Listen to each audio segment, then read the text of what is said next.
Chapter पढ़ रहे हैं करंट इलेक्ट्रिसिटी का और आज का हमारा टॉपिक ऑफ डिस्कशन है किरचॉफ्स लॉ। और किरचॉफ्स लॉ के आज हम न्यूमेरिकल स्टार्ट करेंगे। तो सबसे पहले जो हमारा नेटवर्क गिवन है वहां से स्टार्ट करते हैं।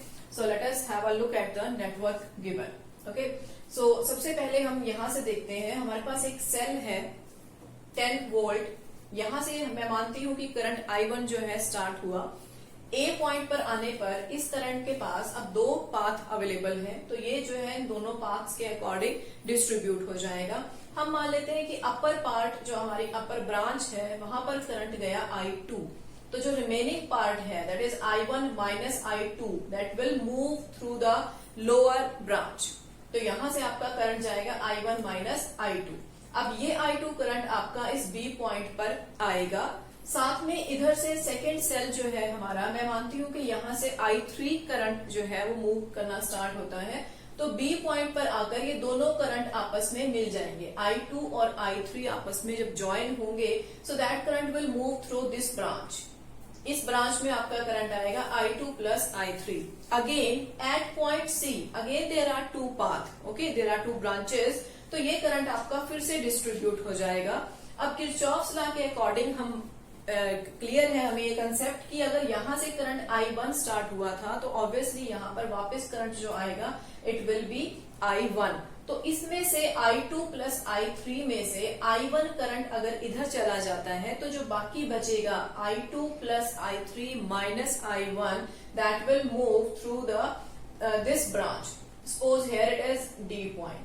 ओके, तो इस ब्रांच में आपका करंट आ जाएगा I2 plus I3 minus I1। So this was all about the distribution of current through the network. The value of resistances it is given to us. Okay, the value of this EMF 5 volt, 10 volt it is also given to us in the statement. तो आपका target क्या रहेगा कि आपको जो एक current है, these current I1, I2 and I3, you have to calculate these current flowing in the network. Okay, तो किरचॉफ्स लॉ के न्यूमेरिकल करने से पहले जो है आपको सबसे पहले अपने नेटवर्क के क्लोज लूप फाइंड आउट करने होंगे। How many close loop you have. सबसे पहले देखिए आपके जो वेरिएबल हैं these are number in 3। Okay, तो आपकी एटलीस्ट आपको 3 लूप्स जो है यहाँ से लेने पड़ेंगे। आपकी जो इक्वेशंस बननी चाहिए वो कम से कम 3 होनी चाहिए 3 वेरिएबल को सॉल्व करने के लिए। तो सबसे पहले आप कोई भी लूप इसमें से ले सकते हैं। जैसे मैं ले लेती हूँ, मेरा लूप क्लोज लूप मैं ले लेती हूँ ABCA।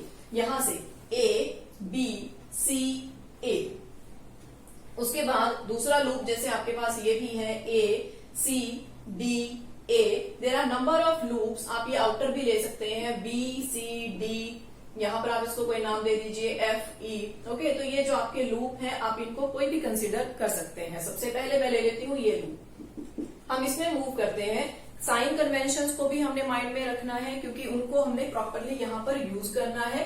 तो सबसे पहले साइन कन्वेंशन थी कि अगर आप करंट की डायरेक्शन में मूव करते हैं तो जो प्रोडक्ट है करंट और रेजिस्टेंस का, जिसे हमने IR प्रोडक्ट कहा था, that will be taken as positive if we move in the direction of current.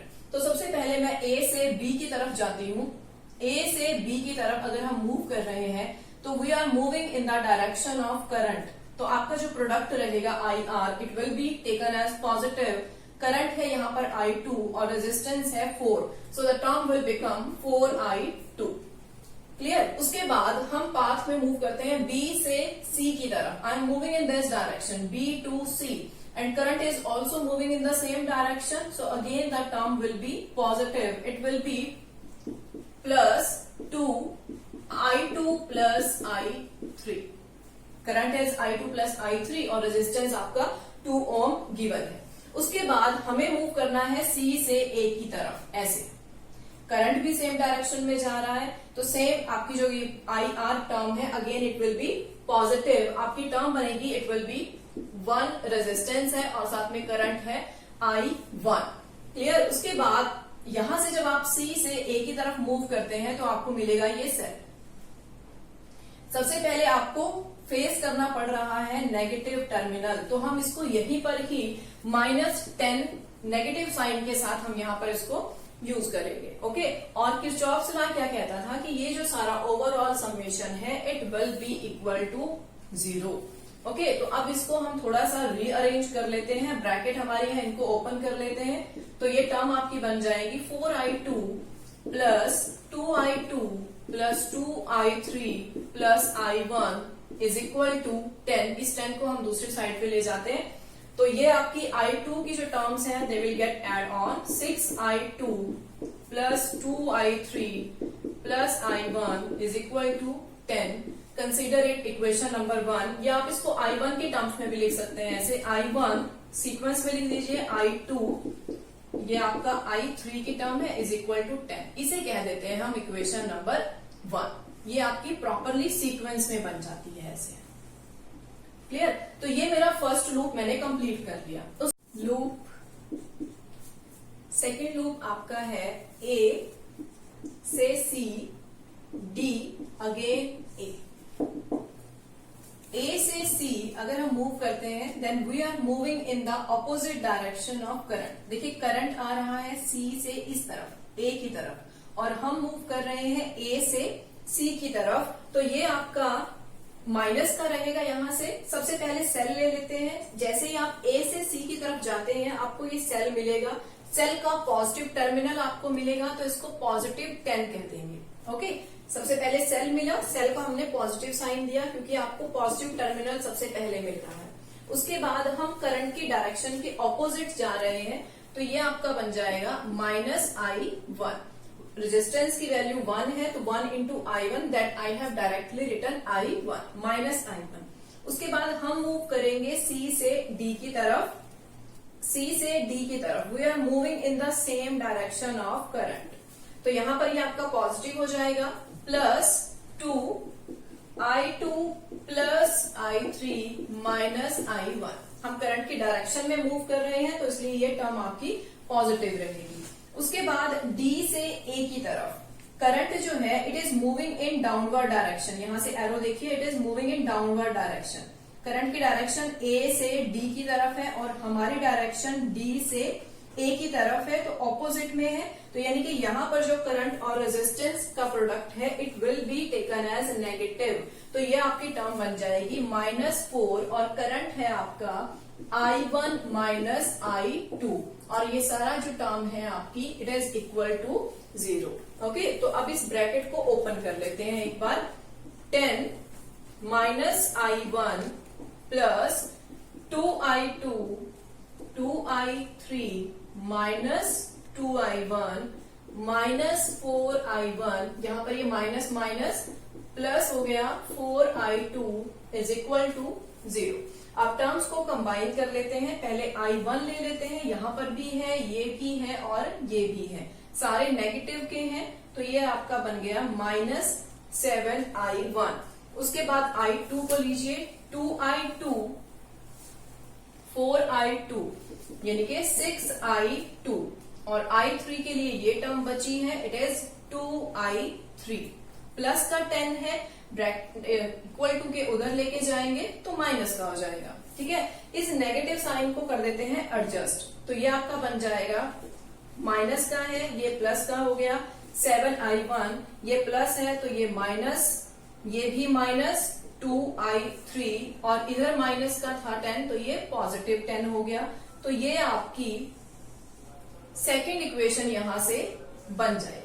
अब ले लेते हैं loop number 3। Third loop close loop लेंगे हम। B से C, C से D, D से E और अगेन B। इस आउटर लूप में हम मूव करते हैं। सबसे पहले हम जा रहे हैं B से C की तरफ। तो ये आप देखिए करंट की डायरेक्शन में ही मूव कर रहे हैं, तो टर्म जो है आपकी पॉजिटिव रहेगी। 2 it is i2 plus i3। Okay, उसके बाद हमें जाना है C से D, again the term is in direction of current, हम मूव कर रहे हैं तो ये आपकी पॉजिटिव ही रहेगी। i2 plus i3 minus i1।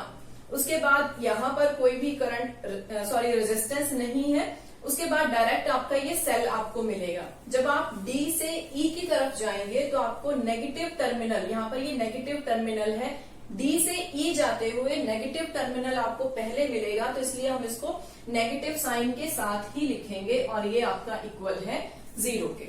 अब इस ब्रैकेट को भी ओपन कर लेते हैं। 2i2 2i3 2i2 2i3 minus 2i1, इस नेगेटिव को उधर ले जाते हैं 5 को, तो ये पॉजिटिव 5 बन गया। इधर से एडिशन कर देते हैं। i1 की टर्म है आपकी माइनस 2i1, i2 की टर्म है, ये i2 है, ये भी i2 है, तो ये प्लस 4i2 और i3 ये भी पॉजिटिव, ये भी, तो ये आपका बन गया 4i3 इज इक्वल टू 5। तो ये आपकी बन जाती है यहां से थर्ड इक्वेशन।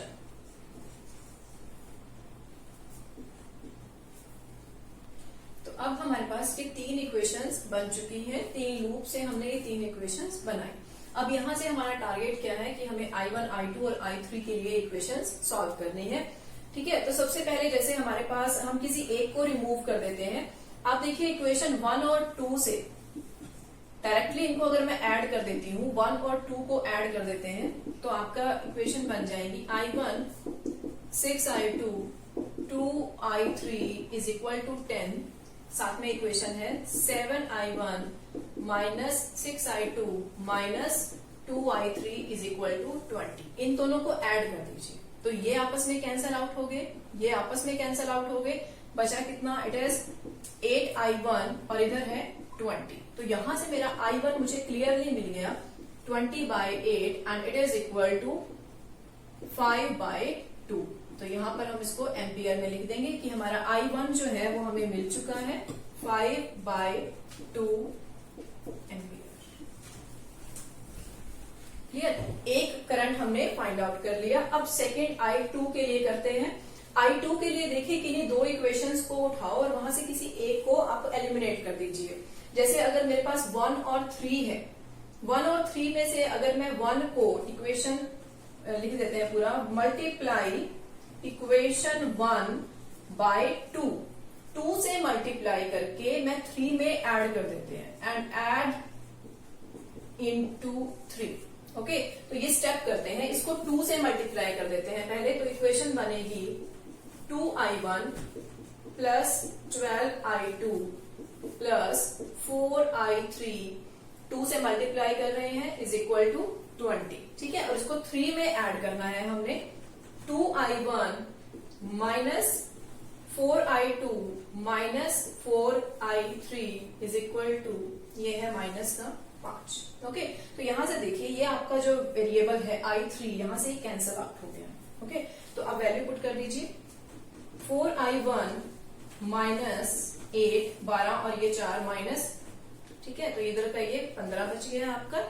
यहां से अब i1 की वैल्यू पुट कर दो। i1 कितना निकाला है हमने? It was 5/2। 5/2 पुट कर दिया, minus 8i2 is equal to 15। Okay, यहां से ये आपका हो गया, से ये आपका बन जाएगा 10 और ये 8 आपका यहां से सॉरी प्लस का रहेगा, ये आपका आ गया, इधर लिख देते हैं इसे 8i2 15 और ये माइनस 10। ओके, प्लस का 10 था, इधर आकर माइनस का हो गया, तो ये आपका 5/8 एम्पियर। ये आपके i2 की वैल्यू आ चुकी है। अब i1 भी मिल गया है, i2 भी है, थर्ड हमारा i3 बचा है। उसके लिए आप इनमें से किसी भी इक्वेशन में i1 i2 की वैल्यू पुट करके i3 हम निकाल सकते हैं। तो यहाँ इसको देखिएगा एक बार, i1 की वैल्यू मेरी थी 5/2 प्लस, मैं इस इक्वेशन में पुट कर रही हूँ फर्स्ट इक्वेशन में, i1 की जगह 5/2 प्लस 6, i2 की जगह 5/8, i2 5/8 आया है, plus 2i3 is equal to 10। 5/2 इसको हम थोड़ा कट कर देते हैं, ये आपका 3 और ये 4 हो गया, तो ये 15/4, 2i3 इज इक्वल टू 10 और ये 2i3 इन सबको इधर ले जाइए, 5/2 माइनस 15/4, एलसीएम लेके इसको सॉल्व कर लीजिएगा।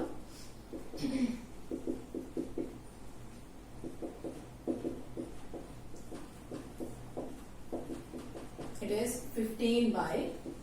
8। तो आपका आंसर आ जाएगा I3 जो है यू विल गेट 15/8 एम्पियर। तो इस मेथड से हमने तीनों करंट जो आपके I1, I2 और I3 इन डिफरेंट ब्रांचेस में थे वो हमने कैलकुलेट कर लिया।